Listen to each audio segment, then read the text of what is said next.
Before we begin today's video, I'd like to take a moment to let you know we've got a new Sisters of Battle t-shirt in our Teespring store. You can see it here. Thank you. And now our video. Hello, this is Chris with Phoenix Gaming. This is Nunnin and Gunnin, which is going to be a series that focuses around sisters. And today we're going to talk about my second Bloody Rose list. It's for an ATC tourney. We're going to start off with a few announcements. As of this video, we actually hit 46, so we're almost to that free shirt. Let's get there, guys. We've got 4 more subscribers. I can give out some free swag. I'm pretty excited to give it out. Really happy about that. I unfortunately will not be going to Nova, and that's not because of Games Workshop. That's nothing that they did. It's actually because of Nova's policies. I am not vaccinated. It's not a political reason. It's a personal choice having to do with my time in the military and being exposed to experimental medical treatments. For those that don't know, the malaria pills that we had to take while I was in Iraq, they're finding that long-term, they can cause long-term side effects and some brain damage. So I'm just not in a position where I'm real comfortable taking medicines that aren't proven or tested. So I'm just kind of been holding off, and because of that, I'm not going to be able to go to Nova because they have a mandatory vaccine policy. It is what it is. I will be able to go to the Chicago Open regardless of my vaccination status because they just follow, it's a Games Workshop event, and they just follow local ordinances. We're going to be starting some paint hobby streams. That's going to actually start this Monday. It'll be hobby time with Chris on Mondays. I'll be doing it in the mornings, usually around 8 o'clock. And then on Tuesdays, it'll be hobby time with Tyler. He'll be kicking off at 2. And I don't know where we're going to start. And it's designed to be kind of just like a build and hangout kind of time. You know, we can all get together, do some chatting, stuff like that. Monthly game streams actually already started. It's not coming soon. And we're actually looking at twice a month. So we're looking at every other Thursday. I don't know if we're going to start this Thursday coming up or if we're going to start next Thursday. Alex and I did one Thursday that just went by. Super good game. Unfortunately, we found out too late that you have to have certain settings turned on in order to save your stream. So that stream will not be available on YouTube because this is all a learning process for us. Our overview, we're going to prep for an ATC tournament. It's a 4-person tournament. Our team is Alex with Tau, Tyler with Black Templars, the big boss John Anto himself with Orcs, and then I'm going to be playing Sisters. I may shift into a different army depending on how much I can get built and painted by then. Not because I don't like Sisters. It has more to do with I prefer Xenos armies. I like them better. I would rather play Eldar or something along those lines than Sisters. I love Sisters. They're a ton of fun. There's something about the way most Xenos armies handle that's more comfortable for me, and I don't know what it is.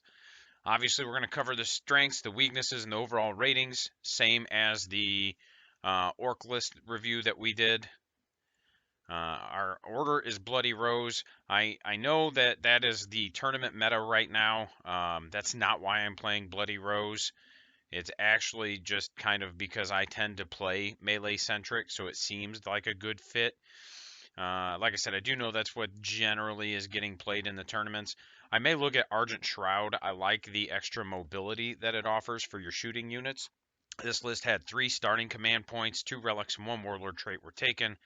And then I took it in a single battalion, which is, again, my normal build. I may do a video here that kind of talks about my philosophies for list building and breaks down what goes into my thought process when making them. We'll see.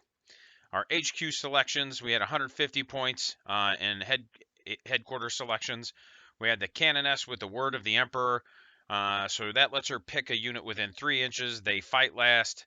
And then once per game, I can discard a miracle die to have an aura of deny invulns.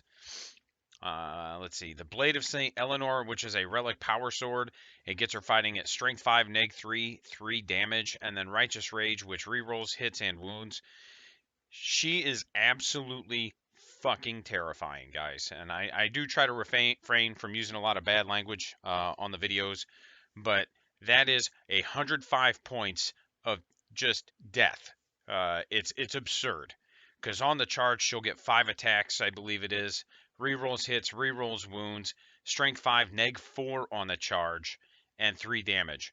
A good example is I sent her into a kill rig, and that kill rig still ended up taking, I think it was like 12 damage, even after, not 12, 8 damage, even after, damage reduction.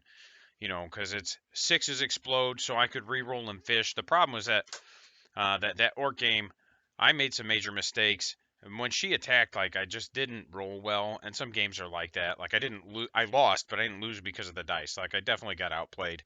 Specifically, when I swung with her, she was a little underwhelming just because of dice.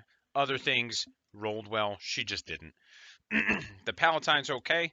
Uh, she's just a lieutenant for sisters, so it's one of those where she's solid. She just is a force multiplier. I think last night I finally broke down and gave her some sort of upgrade. It like increases her strength and her damage, so she had a 2 damage power sword. It's one of the like the Word of the Emperor, whatever those are called. I had a Hospitaller. I've had a lot of people tell me not to use her. I've had great experiences with this model. She earns her points every game. I'm able to put models back on the table and cheese that extra movement for grabbing objectives and stuff like that, so I have no complaints about her. She's cheap, and she does exactly what I need her to do. I had 4 Battle Sister squads, and they were just bolt guns, power swords on the superior. Specifically in Bloody Rose, I will always put a power sword on my superior. I don't care if it's a waste of points or not. My superior will get an additional attack, and the power swords are neg 4, so I'll get 3 attacks at neg 4. And she wounds Marines on 4s. So it's not that she kills things really well. It's that she will make people kind of think about whether or not that's worth to charge. You know, somebody with a squad of 10 guardsmen trying to charge them to tie them up. If they see that power sword and they know it's coming, they will kind of rethink. And even like, even if it's a min squad of orc boys, like you're gonna rethink that just because they're gonna kill enough boys to force a leadership check, if nothing else. I might consider some heavy weapons or special weapons in the future, and actually I already did. I've already revamped based off of the ass whooping I took last night. But I already knew what the weaknesses were in my list, and I finally just sat down. And I'd rather bring a squad of novitiates. They're really good for their points, especially in Bloody Rose. My elites, this is where most of my points were at. 700 points in my army, 10 sacrosanct, spear and halberd. They're okay. I feel a little underwhelmed by them. I've got some buddies that have had great success with them, and they're probably just playing them smarter or better than I am. I feel like they would be very good in like a Martyred Lady type of list with Junith to give them a 1-up save because they don't get Armor of Contempt. I did keep the Hospitaller near them, and they stayed on the table most games, at least, for a while. I took the Dogmata, and I gave her... I rotated between a bonus to the Invuln and a reroll of Miracle Die. The reroll of the Miracle Die was always just like my preferred. Because I want those guaranteed charges for my Zephyrim coming out of Deep Strike. The Paragon War Students, I played them WYSIWYG, so they had flamers and grenade launchers. I did not enjoy them with that loadout. I would much rather multi-meltas and stormbolters, but for everybody that knows me, knows when I play sisters, if it can take a multi-melta, it's getting one. That's just how I play them. The swords were okay, but I definitely prefer the mace. Like, it's just a better weapon. It's a great unit. It's got Armor of Contempt. It just, with a limited range and a limited damage output for a weapon, they just feel lackluster. The multi-meltas are 10 extra points. I don't know that they're worth the 10 extra points, but I would still rather run them with the multi-meltas. Most games they did something, even if it was to just kind of like block off a section of the board. The 2 games where I noticed they didn't do much was I played against John and his orcs, and that was the game I just got blasted. And then Tau, like I played into Tau and they didn't do much, but there's not much I can do about that.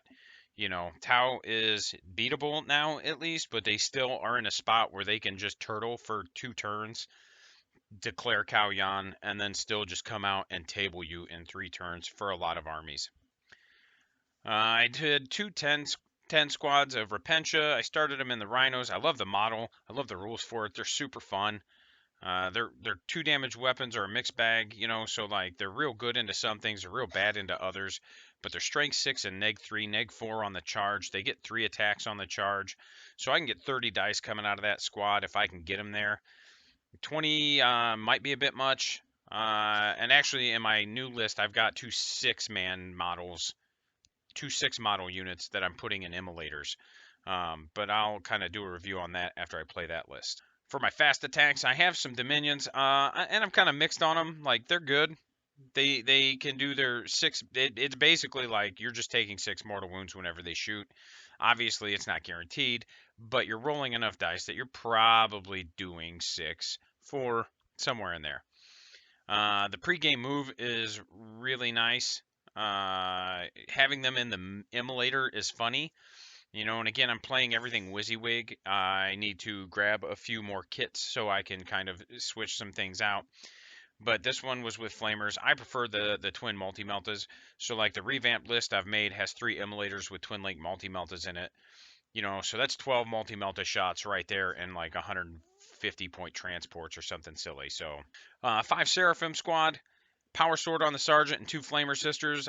They were pretty good. I don't have too many complaints. I'm still learning how to position them better. I feel like they generally just need to start off the table. There were games where I started with them on the table, and it wasn't terrible either, but I think having them off the table, especially against like not Marines, will make players have to really think about what they're doing. You know, going into orcs, there's no rend, but if I can do wounds on you, guess what, bro? Like, you're just gonna have to make 6-up saves, and you can't make them all. And then, you know, going into Eldar, you just get that high volume, and they're wounding on 3s, so you're just forcing a lot of saves into their 1 wound models. And then I had a brick of Zephyrim. So my new revamped list has 20 Zephyrim. I just love this unit. It is the unit that got me into Sisters and made me like them. Like, they are just bonkers efficient at killing things. I deep strike them every game. Obviously, they need, what is it? They're going to need the Miracle Dice, so that's why I take the reroll Miracle Dice. So I'm hoarding Miracle Dice until they come on the table. They are the master key to any lock. I have obliterated Dreadnoughts with them. I have killed Deathwing Terminators with them. There is not a single thing I've shoved them into that they haven't just destroyed. And a lot of times I try to position them in a way that I can kind of couple them with the aura of no melee invuln off my Canoness, which allows me to really just tear into something. And that's another thing too, is that my positioning's been really bad with them the last few games I've played, and I think a lot of it's just I'm out of practice. I went from playing literally every day to once or twice a week, and that also makes a difference. Heavy support, I had a unit of Retributors with multi-meltas and a unit with Flamers. And I'm mixed on them. They're slow. I should probably put them in a transport instead of some of the other units. But again, this is another one of those times where I'd rather have the multi-meltas, but I don't physically have them right now. I just have Flamers and multi-melters. So it's just like I'm playing what I have. I'm going to be reaching out to a buddy to maybe borrow some stuff for the tournament, and then I'll just proxy until the tournament. And I'll probably build into it anyway. But we'll see. I had an immolator and 2 rhinos. So like I said, the immolator, it's one of my favorite transports. It's a Razorback, but cooler. I prefer the Melta loadout, you know, and like I said, that's just kind of who I am as a human. 2 rhinos, and those were for the Repentia. And we kind of talked about maybe dropping the Repentia down, and I've already actually done that, so we're good there. Now, as far as scoring goes, my lowest scoring game was against Death Guard. It was actually my game against John last night was actually my lowest scoring game because I did my cards before I did the game. And really, the big difference there was I was only able to score like 7 points in primaries. My secondaries were fine. My primaries were pretty bad. I had, yeah, no, I scored almost no primaries, and a lot of that was, like I said, like I had some bad positioning. John was really aggressive with his deployment and was fortunate enough to get to go first, so he was rewarded for his aggression, and it kind of like slowed me down a bit. You know, my deployments weren't the best. I probably picked the wrong objective for the shrine. Like it was a mixed bag that led into that game being just kind of rough for me. The lowest scoring game outside of that was Death Guard, and I scored 60 points, 70 if you count paint, which I will be fully painted by that time, but it was 60 to 52. And I made some deployment mistakes. The kid Justin I played, really solid player. He, like me, is a bit out of practice. For taking the Shrine, I've taken it every game, and I think I scored 12 against a Death Guard player, and then I think I scored like 9 or 6 against John yesterday. And again, we played a like 6 objective mission where you had to hold 2, and I just spread myself out too thin. I think that was the big thing I did. I should have only focused on half the board at once, and I think I would have been a lot better. I've taken Slay the Heretic. I'm not built for it. Nephilim data. I've scored 8 every game I've taken it, except for against Alex. I might have only done 4. The Miracle Die one I haven't played with yet. I think that's going to be one I also kind of play with. They have an action-based one, but I don't really see the need for it. Most games, I was taking Nephilim data, the Shrine, and then one other based on my opponent. I think I'm gonna, with the new list that I'm revamping, I think I'm gonna start taking the Miracle Die one a little bit more and see how that goes, just to test it out. Like I said, my secondaries have been pretty solid most games. The game against it, like a good example, was the game against Alex. Like I scored 4 points on Nephilim data, but I capped Shrine, and I should have taken banners. We were doing a quarters deployment, 9 inches from the center, 5 objectives, and it's one of those where I very much could have just taken banners, and he would have had to have come out of his deployment zone in order to interact with me, rather than just kind of sit back for 2 turns and wait for Cao Yan to kick in. Because had he done that, I would have, and I ended up beating him by 1 point. But it's one of those where I would have beat him by a lot more than 1 point had that been the case, because I would have been able to turtle just as well as him, and then just score points for doing it. I don't play that way though, so my brain doesn't always think that way. Like, I tend to be an aggressive player, and I just need to kind of remember that sometimes you gotta slow down. The pros, the bonus rend, obviously Bloody Rose. You get bonus rend and bonus attacks on the charge, and it overcomes a lot of the Armor of Contempt issues. And it's real good into a lot of Xenos armies too, because like Eldar, you get 4 and 5 up saves. So you're pushing them to 5 and 6 up saves for just your base attacks. Again, Zephyrim are just the bee's knees. I love that model. I love that unit. There's a lot of mobility and hitting power. The problem is that the units that are mobile are really mobile, but the units that aren't are not, which is why I might kind of look at an Argent Shroud list based off of some concepts, where it's just meltas and melees, and I can literally just advance all my shooting units and get that extra movement every turn, and I feel like that's going to be worth it. The downside is, it's a T3 army, so poor placement, you're gonna pay. If your positioning's not good, you're gonna pay.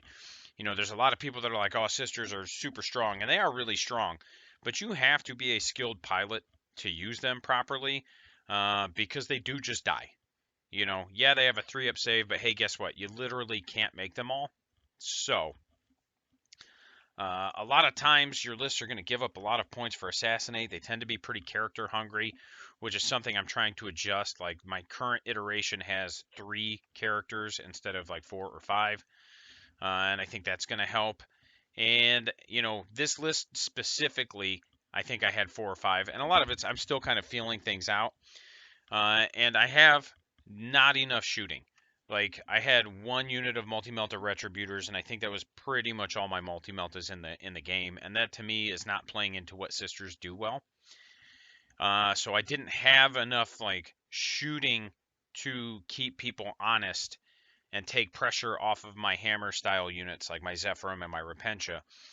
People didn't have to be afraid of coming out into the open, because I just didn't have anything to lock down those shooting lanes as well as I could have, or, So, again, I do have a new iteration coming up, but, it's one of those where, again, when we speak of my philosophies in list building, I tend to have very melee-centric lists, and if any of them have a weakness, it's usually lack of shooting.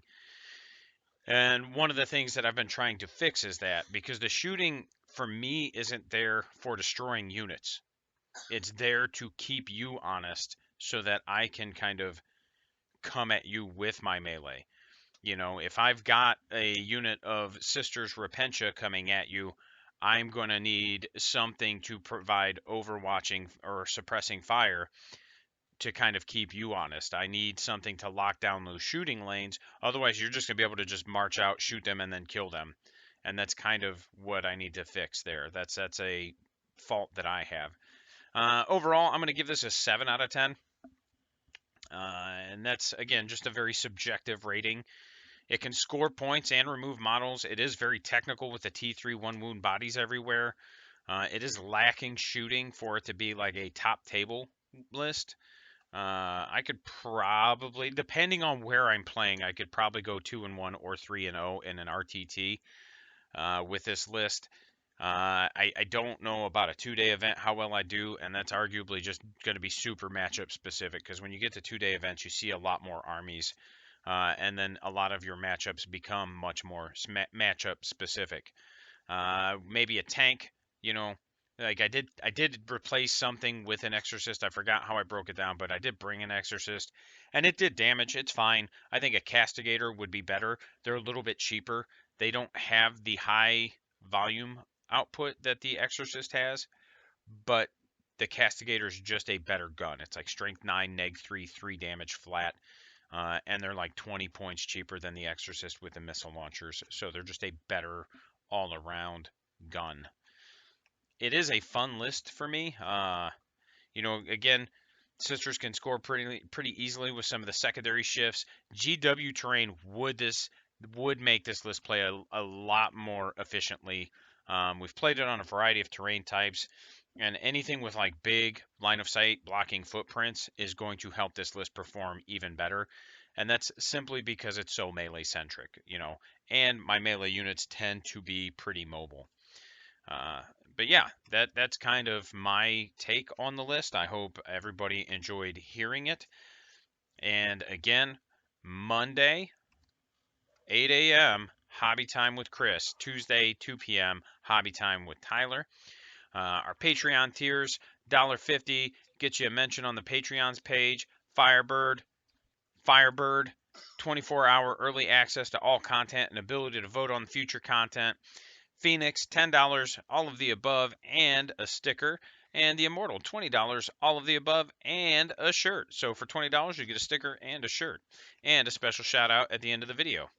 Speaking of Immortals, we've got Captain Too Tall and the Real Donnie G. Those are my two Immortals right now. You guys are awesome. Again, all the money right now is getting funneled right back into letting me run events. So I've been able to get terrain. I've been able to get the equipment I need for terrain, some objective markers, stuff like that. So don't ever think like I'm just blowing it on silly stuff. Like this money is getting used to build the community back up. Thanks for watching. All of the links are in the description. Obviously, we've got the Patreon. We've got the cool Teespring store. I do have a new Sisters t-shirt available in the store. And I think that's it. I will see you guys next week.